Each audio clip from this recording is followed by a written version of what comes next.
এমন কোন মানুষ নাই যে খরচ পাইবে।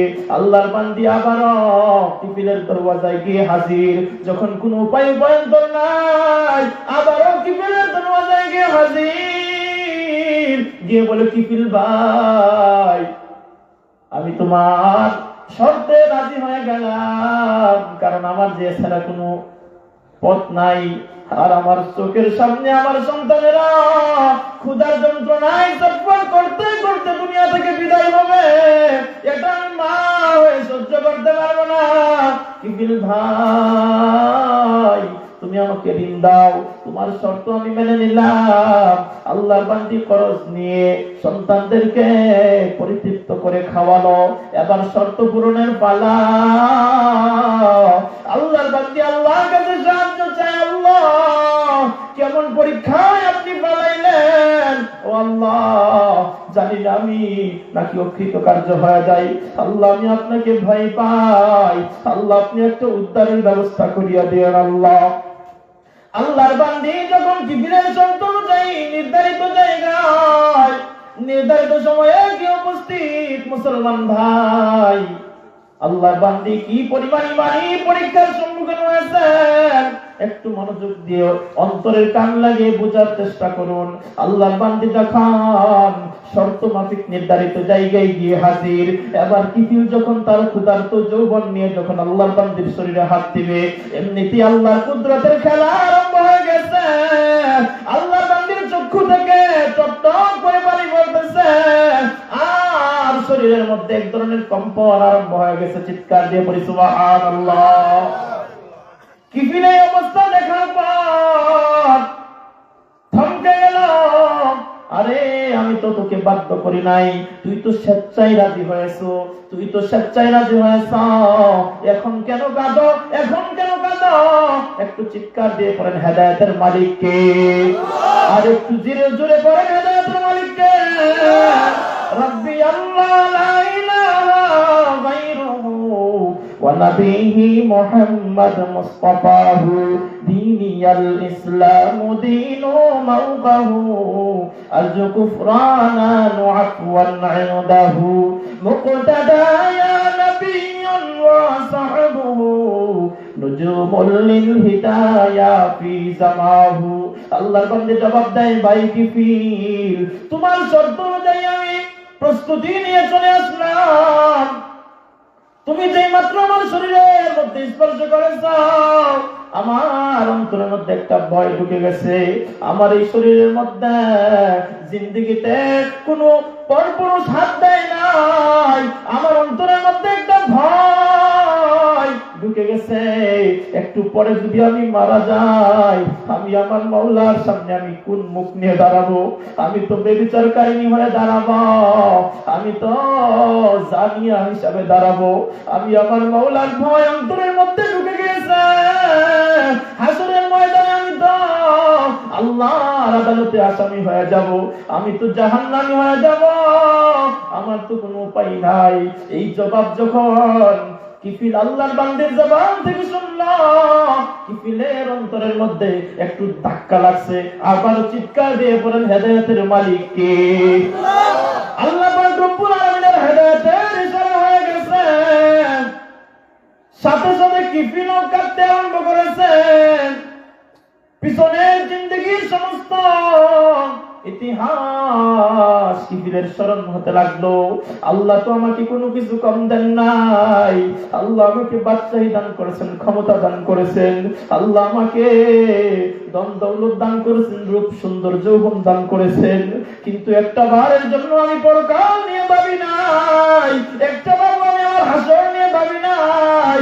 আল্লাহ এই বান্দি ভাবে পড়ে বাধ্য হয়ে এই পথে আসার পর তার অন্তরের মধ্যে কেমন ভয়, কিন্তু আমি যে জীবনভর নাফরমানি করে কাটাইলাম, আমি যে জীবনভর আল্লাহর হুকুম সমূহ লঙ্ঘন করলাম, আমি কিভাবে আমি আল্লাহর সামনে দাঁড়াবো?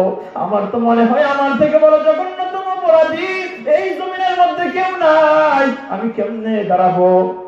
কিফিল ও আল্লাহর বান্দা কিফিল থরথর করে তার চোখ দিয়ে পানি পড়তে লাগলো। সাথে সাথে আল্লাহর বান্দিকে ডাক দিয়ে বলে, আল্লাহর বান্দি, আল্লাহর কসম করে বললাম, আল্লাহর কসম করে বললাম, তোকে আমি যেই পরিমাণ খরচ দিয়েছিলাম এটা আমি তোকে হেবা করে দিলাম, হাদিয়া করে দিলাম। সুবহানাল্লাহ। তুই সাক্ষী থাক, তোকে আমি সাক্ষীর মাধ্যমে আল্লাহর কাছে তওবা করলাম, ও আল্লাহ যতদিন বাঁচব আর তোমার নাফরমানি করব না। আল্লাহ তুমি যতদিন বাঁচব তোমার হুকুম লঙ্ঘন করব না। ও আল্লাহ আপনি আমার পিছনের জীবনের সমস্ত গুনাহ ক্ষমা করে দেন। কিফিল একটা গুনাহের কাজকে চরম পর্যায়ে যাওয়ার পরও স্যাক্রিফাইস করে আল্লাহর ভয় নিয়ে যখন আল্লাহকে ডাক দিয়েছে, আল্লাহ আল্লাহ রব্বুল আলামিনের এত পছন্দ হয়েছে, এত পছন্দ হয়েছে। একটু পরে কিফিলের মৃত্যু সংবাদ যখন এলাকাবাসীর কানে পৌঁছে গিয়েছে, একটু অন্তর থেকে জবাব দিবেন। যখন কোন জালেম পাপিষ্ট কোন খারাপ মানুষের মৃত্যুর সংবাদ কানে আসে, তখন মন থেকে অনায়াসে আলহামদুলিল্লাহ আসে। কথা বলেন ঠিক কিনা? আরো জবান দিয়ে আসে। এই খারাপটা শয়তানটা আরো 2 দিন আগে মারা যাইতে পারতো না, এরকম কথা আসে কি আসে না? কিন্তু যখন কোন নেককার আল্লাহওয়ালা মানুষ মারা যায়, সাধারণ মানুষ তার মৃত্যুর সংবাদ শুনে কাঁদে, তার জন্য মাগফিরাতের দোয়া করে। কথা বলেন ঠিক কিনা? কিফিলের চরিত্র সম্পর্কে সকল মানুষ জানে, লম্পট চরিত্রহীন জালেম কিফিল। কিফিল মরে গিয়েছে, সকলে আলহামদুলিল্লাহ পড়তেছে। কিফিলের বিভিন্ন চরিত্র নিয়ে মানুষ মন্তব্য করতেছে। আল্লাহ পাক রব্বুল আলামিনের সহ্য হয় না। আল্লাহ পাক রব্বুল আলামিন কিফিলের দরওয়াজার মধ্যে লিখে দিয়েছেন, ইন্নাল্লাহ قد غفر الكفلا। সাবধান সাবধান, তোরা কিফিলকে নিয়ে আর বাজে মন্তব্য করবি না, কিফিলকে নিয়ে আর বাজে সমালোচনা করবি না। কিফিল আমি আল্লাহর ওলি হয়ে গেছে, অতএব সাবধান, মুখের মধ্যে লাগাম লাগাও। সুবহানাল্লাহ। আল্লাহর বান্দী জবাব দেয়, ও লোক সকল, আমার কাছ থেকে ঘটনা জেনে নাও। কিফিল মৃত্যুর আগ মুহূর্তে আল্লাহর কাছে তওবা করেছে। বিস্তারিত ঘটনা খুলে বলার পর এলাকাবাসী নিস্তব্ধ হয়ে গেল। সকলে বুঝতে পারল কিফিল আল্লাহর ওলি হয়ে গেছে। সকলে শিক্ষা নিল, আল্লাহর কাছে ক্ষমা চাইলে যত বড়ই পাপিষ্ট হোক না কেন, আল্লাহ পাক রব্বুল আলামিন তাকে ক্ষমা করবেন। সুবহানাল্লাহ। ইস্তেগফারের আলোচনা করতেছিলাম। আল্লাহর কাছে ক্ষমা চাও, আস্তাগফিরুল্লাহ আস্তাগফিরুল্লাহকে আজকে থেকে কারা সঙ্গী বানাইবে একটু হাত তুলে আল্লাহকে দেখাই। লিল্লাহি তাকবীর, লিল্লাহি তাকবীর। আল্লাহ মরণ পর্যন্ত ইস্তেগফারকে আমাদের সঙ্গী হিসাবে কবুল আর মঞ্জুর ফরমাও। সকলে পড়ি আমিন। ইউরসিলিস সালাইকুম মিদরারা। ইস্তেগফারের 2 নম্বর পুরস্কার, আল্লাহ পাক রব্বুল আলামিন রহমতের দৃষ্টি দ্বারা জমিনকে সয়রাব করে দিবেন, সিক্ত করে দিবেন। সুবহানাল্লাহ।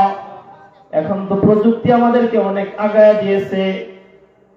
যখন মেশিন ছিল না, যখন প্রযুক্তি ছিল না, মানুষ পানির জন্য কি পরিমাণ